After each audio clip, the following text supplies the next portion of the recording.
So, since the stellar gameplay trailer for Marvel Spider-Man 2 dropped, we've gotten more news from an interview with some of the people who worked on this game, news about how free roam will work, and how different missions will function. Across the Spider-Verse has also dropped just yesterday as I'm writing the script, and I have some thoughts on that. They are on my TikTok, though, link in the description. Let's get started, shall we? Spoilers for Spider-Man Across the Spider-Verse. Here we have a new look at Peter's suit in Spider-Man 2. We know this is the new suit as we can see that the white spider is confined to the red portion of the suit. We see this also here in the Spider-Man 2 trailer shown in 2021. Man, that feels like ages ago. In the 2018 game, we see that the spider goes off of the red parts and droops over the blue suit fabric.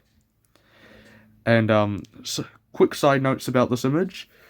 The blue fabric here looks more black in the image specifically, and we finally know that the Insomniac universe is officially deemed as 1048.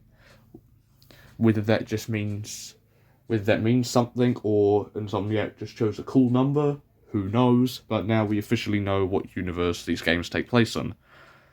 And also his gloves seem to look more armory as such, and they seem to go further up his sleeve, like the white portions.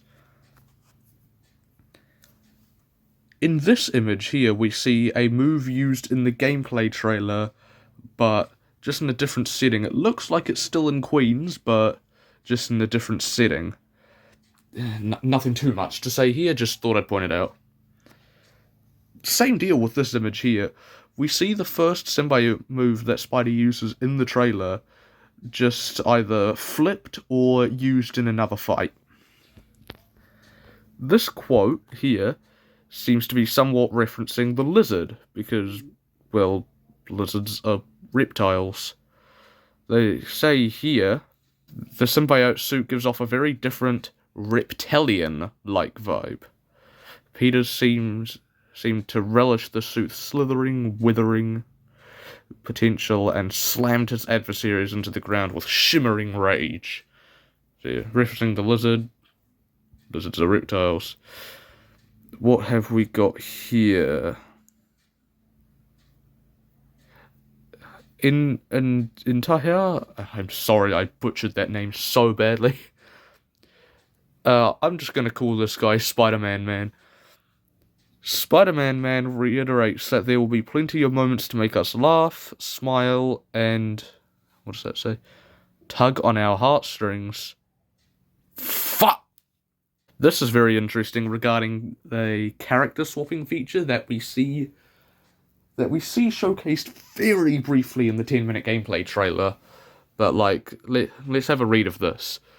When you're playing the main story, we control when you switch between Pete and Miles. It's done in service to the story when we're making those switches, for sure.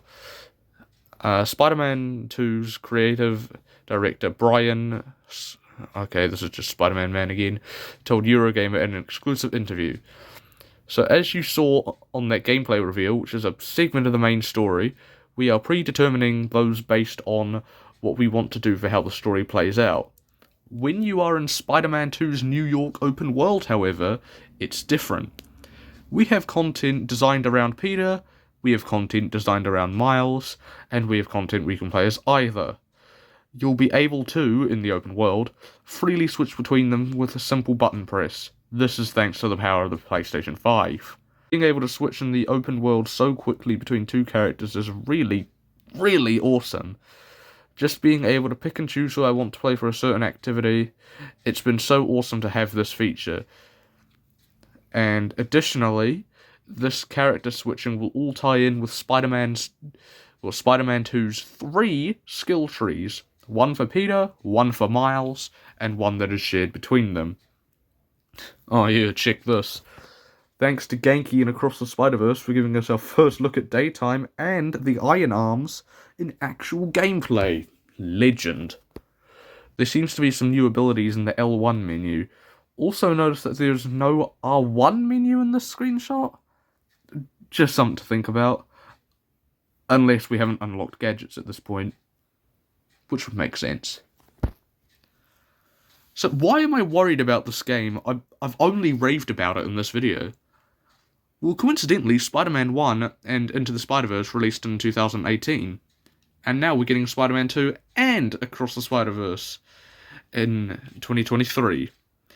And, well, Across the Spider-Verse was pretty awful. In my opinion. If you enjoyed it, then great. All power to you.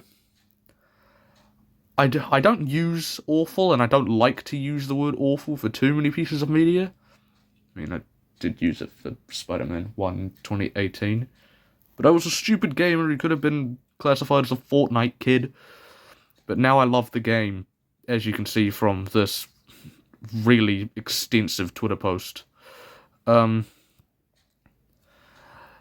Anyway, if this piece of Spider-Man media is anything to go off of, Spider-Man 2 might not be as great as we want it to be. I'm still holding out so much hope, though. I'm definitely going to be pre-ordering this and playing it as soon as I can. I genuinely do think it'll be peak Spider-Man content, and from what we've seen so far, it looks just to take everything that made the first game brilliant and up it in every way possible.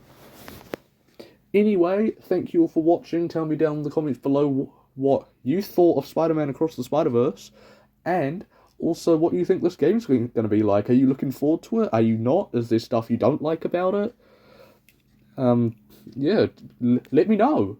Interact with me. I want to hear your thoughts. Anyway, thank you all very much for watching. I'll see you next time, which will probably be in about 7 years. And bye-bye.